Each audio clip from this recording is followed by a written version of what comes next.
From Hollywood, it's time now for... Johnny Dollar. This is Hector, Mr. Dollar. Hector? Hector Nerkley, at the Drakeley Arms Apartments. You were here night before last inquiring about the late Mr. Morgan. Oh, yes, I remember. What can I do for you, Mr. Nerkley? Oh, it's really quite the other way around. All right, what can you do for me? Well, I can give you some very interesting information, if you care to come over here. Why can't you give it to me on the phone? I'll tell you exactly why, Mr. Dollar, when you come over. Oh, for the love of Temper, Pete. temper. And why not? A month ago, the best friend I had in the world drove his car off a cliff into the Pacific. And his body's still out there in the ocean somewhere. It's never been recovered. Mr. Dollar? Then it turns out he was $80,000 short in his accounts. I can't find the money, the woman he was running around with before his death. I can't find out anything. And now if I want some... All right, I'll be there in 30 minutes.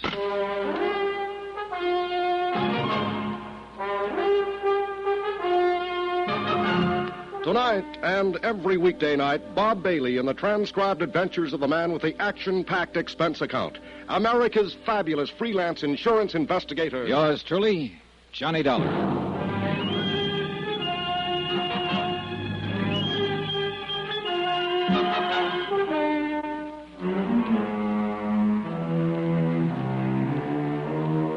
From Special Investigator Johnny Dollar, location San Francisco.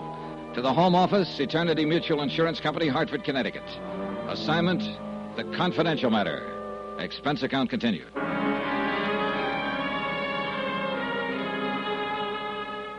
Item 9, $1.70 taxi from my hotel to the Drakeley Arms Apartments. A snooty, high-priced joint where Ed Morgan had lived during the last 4 months of his life. Ed Morgan, a pipe and slippers bachelor who'd suddenly and strangely turned to champagne cocktails and high living. Who, as head of an insurance claims office, had found a way of swindling his employer out of $80,000 in 4 months, and who died a month ago as mysteriously as he'd lived. This was the man who at the moment was my assignment, whose past I was supposed to uncover. And he was also the man who'd been my lifelong friend. Well, good evening, Mr. Dollar. My, you did make excellent time. Now, look, if this turns out to be a runaround, so help me, Temper? All right. You said you had some very important information that couldn't be discussed over the phone. Well, it could have been discussed, of course, but... Well, this information has to do with one of our guests, Mr. Dollar. A certain lovely young widow whom you seemed most concerned about the last time. Nicky Barrett. Quite. Has she come back? Is she here? I'm afraid not. Then what is it? First, I must ask you what your intentions are toward Mrs. Barrett. Well, I'm not going to marry her. Please, I hardly thought you were. All right, then what's the point? Simply this. I happen to be in a position to put you in touch with Mrs. Barrett. Do you know where she's hiding out? Hiding out? All right, I'll drop the implication. You know where she is. I do. Well, then let's have it. Why do you wish to find her? Because she's the only lead I've got on the Morgan case. She and Ed were thicker than thieves during the 4 months before his death. And she was with him the night he was killed. Earlier in the evening, at least. Are you going to have her arrested? No. I just want to ask her some questions. I've got no case against her. Not yet, at least. Mr. Dollar, can I depend upon you in one very important respect? What's that? Under no circumstances must you let Mrs. Barrett know that I told you where she is. What's the matter? Afraid the board of directors would bust you to bellhop and strip off your gardenia? That is not amusing. Nor too improbable, as a matter of fact. After all, the watchword of the Drakeley Arms is discretion. Yeah, well, all right. It's a deal. I won't tell her. Of course, there is one more little detail. Oh, now what? Well, the last time you requested information from me, Mr. Dollar, you were kind enough and generous enough. Well, really, this is a bit awkward. What is it, Hector? Is the gardenia fund getting low? Well, you did say, as I recall, that it was merely an item in an expense account. All right.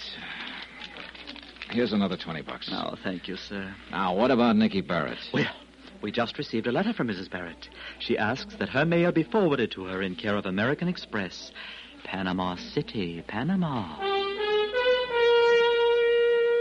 Item 10, $20 gratuity. Item 11, $388.45. Hotels, some telegrams, incidentals in San Francisco, and plane fare to Panama.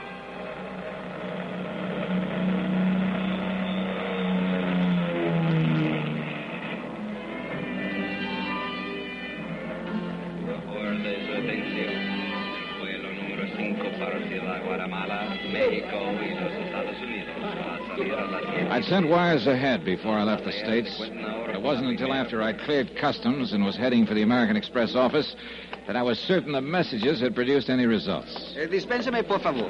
Yeah? You are Senor Johnny Dollar from the Estados, no? That's right. Capitan Garcia Ramullo of the Panama Federal Police, as sus órdenes, senor. Oh, glad to know you, Captain. I am honored, senor. We have received your telegram, and I have been instructed to cooperate with you very intensive. Well, it may take just that. Now, about the woman I described in the telegram. The Senora Barrett. Oh, Santa Madre, what a beautiful woman. So I've heard. You have not had the pleasure of acquainting her? Not yet. The best of your life is before you in that case. Then I'll speed up and get to it. So you've already located her, huh? Oh, but of course, senor. She has not changed her name, as you think, perhaps. So it was most simple. Good. Glad it didn't cause you too much trouble. Trouble? Senor, merely to gaze upon such a one is worth a lifetime of trouble. Which is exactly what it cost a couple of guys I know. Such eyes, such hair, such lips, Yeah. such... Well, what do you say we... Forgive me, senor. I am carried away with it. Well, where is this living little doll staked out at the moment? She is registered at the Hotel Primeso, room 17. Hotel Primeso? This is something most unusual, I think. What do you mean? The Primeso is one hotel very small, which is located on the waterfront. It's most for sailors, fishermen. I see. The beautiful tourista one would think to find in a hotel of more elegance. She may be deliberately staying away from the tourist belt. Quien sabe, senor? Who can tell the reasons of a woman? Yeah. Is she living there alone? So I have been informed. You expect someone with her? I don't know what to expect. I don't even know why she came here. I'm moving in blind. See, life is most difficult at times. You didn't talk to her, did you? Let her know you were checking on her? Please, senor. I'm sorry, Captain. I had to be sure. She is most entirely without suspicion. Good. Well, I suppose I'd better check into a hotel first. Then what are your plans, senor? I don't know exactly. I'll talk to her, try to get some answers. And from there on, I'll just have to call it as I go. I hope this lovely lady has not involved in some serious crime. I hope not, too. But I wouldn't bet much on it. Item 12, $8, taxi, flat rate for the rest of the day. And by the time I checked into a hotel and showered and changed, the rest of the day didn't have long to go. The Hotel Primeso was on the waterfront, as Captain Garcia had said, and some distance from town. But although it wasn't a tourist trap, neither was it quite the sailor's flop house I'd been led to expect. It was built native style with bamboo shutters and wide verandas, half buried in a thicket of mango and banana. $5 bought me the desk clerk's undying affection, and 2 minutes later I stood unannounced at the door of room 17. Just a minute. It's about time. I ordered that ice at least I thought you were the bellboy. No. The name is Johnny Dollar. Johnny Dollar. Mind if I come in, Mrs. Barrett? What for? Well, it would be more comfortable than trying to talk out here in the veranda. What is it you want to talk about? A friend of mine. Name of Ed Morgan. All right. Come on in. Sit down, Mr. Dollar. Thanks. I'd offer you a drink, but there's no ice. And in this kind of heat... I don't care for a drink, thanks. You'd think it would cool off after the sun goes down, but it doesn't. At least not very much. Sometimes a breeze comes up from... What are you staring at, Mr. Dollar? You? Why? I'd had such glowing reports about you that I was sure they were exaggerated. They weren't. Thanks. And did you come all the way down here just to check those glowing reports? How do you know I came all the way down here? What do you mean? Maybe I live here. No. I've heard of you before. Ed, Mr. Morgan used to talk about you. Was it Ed or Mr. Morgan? You don't miss much, do you? I try not to. It was Ed, as you undoubtedly knew. Yes, I know. But I wasn't sure why. Why? Why he lost his head. Now that I've seen you, I can understand. Who wouldn't? Oh, please. I'd rather not talk about it, Mr. Dollar. Ever since that terrible accident, there's been only one thing I've wanted. To forget. Well, I'm sorry to have to bring up unpleasant memories, Mrs. Barrett, but I've got to ask you some questions. There's nothing... The night of his death, what time did he leave you? What do you mean? You were together earlier in the evening. You left the bar at the Drakeley Arms together at 9 o'clock. But shortly after midnight, when Ed ran his car off a cliff into the Pacific, he was apparently alone. We went to dinner, then he brought me back to the apartment house. He was going to Half Moon Bay to see a client. That's why he happened to be on that road. I don't want to talk about it, Mr. Dollar. It's horrible to think of him dying that way. His body's still out there in the ocean somewhere. That's why I came down here. To get away and try to forget. Then you thought quite a lot of him, huh? We were going to be married. I see. Well, it's too bad it didn't work out with all the wealth Ed had and the beauty you have.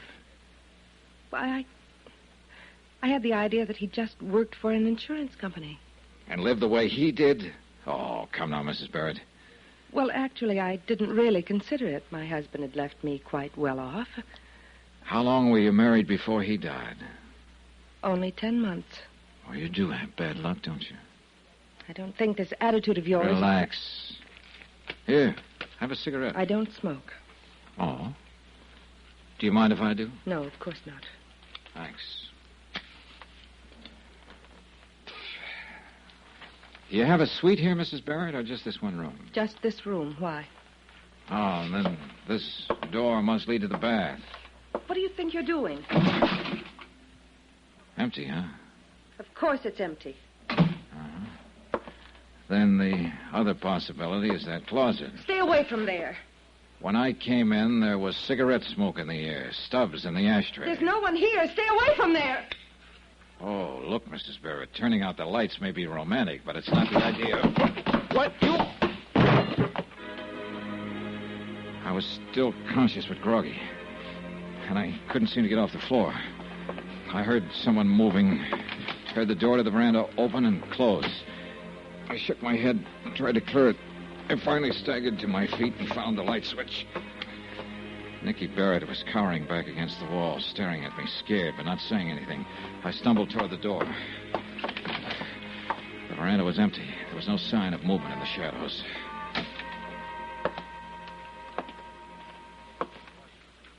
So there was somebody hiding in that closet. No.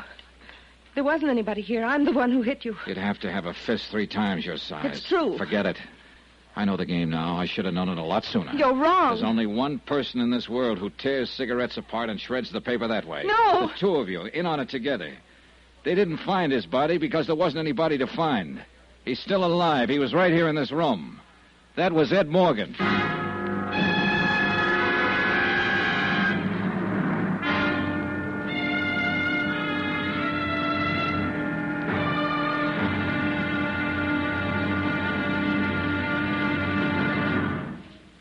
Now, here's our star to tell you about tomorrow's episode of this week's story. Tomorrow, a search for a dead man who intends to stay dead and who's willing to kill to do it. Join us, won't you? Yours truly, Johnny Dollar.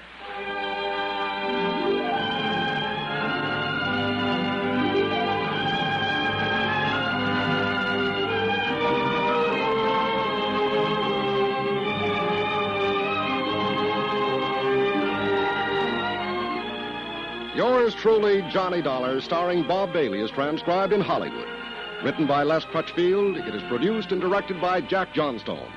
Be sure to join us tomorrow night, same time and station, for the next exciting episode of Yours truly, Johnny Dollar. Hugh Brundage speaking.